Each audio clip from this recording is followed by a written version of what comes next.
السلام عليكم ورحمة الله وبركاته. عاملين ايه؟ يا رب دايما تكونوا بخير. انا والله انا قلت اعمل لانش بوكس. ابني صمم ان انا اصور اللانش بوكس بتاعه، مع ان احنا داخلين على امتحانات نص السنة. وما تاخدوش بالكم من منظر البوتاجاز، عشان انا كنت بروق في المطبخ، وهو صمم ان انا اعمله اللانش بوكس قبل ما اعمل البوتاجاز. المهم، لانش بوكس يعني على قد كده. انا عملت له جبنه كيري، عشان هو يعني بيحب السندوتش الجبنه اصلا. فهو قال لي انا عايز جبنه عايز جبنه عايز جبنه، فقلت له خلاص اعمل لك جبنه.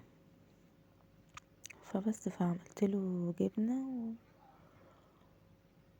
وقطعتها كده بالسكينه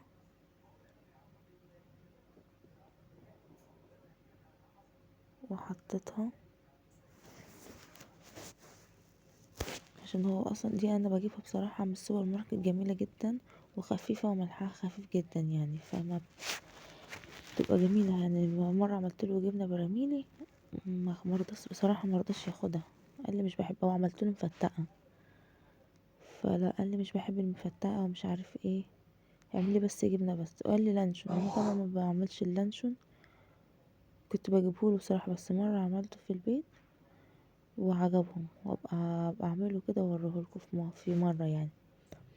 فانا صراحه بكتر له يعني السندوتشات، علشان لما يجي ياخدها معاه المدرسه وكده، يبقى إيه لو حد احتاج حاجه وكده انا ابقى قايله له يعني، يبقى يدي، عشان هو لسه في KG 2.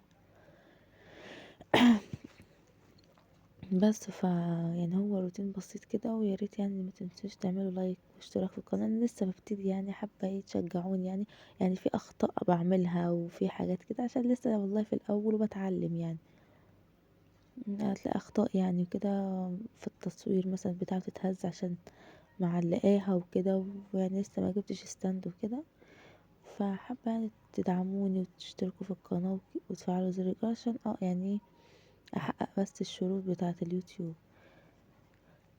ف بس يعني كل ده اللي انا اقدر اقوله لكم. وصلوا على النبي عليه الصلاه والسلام.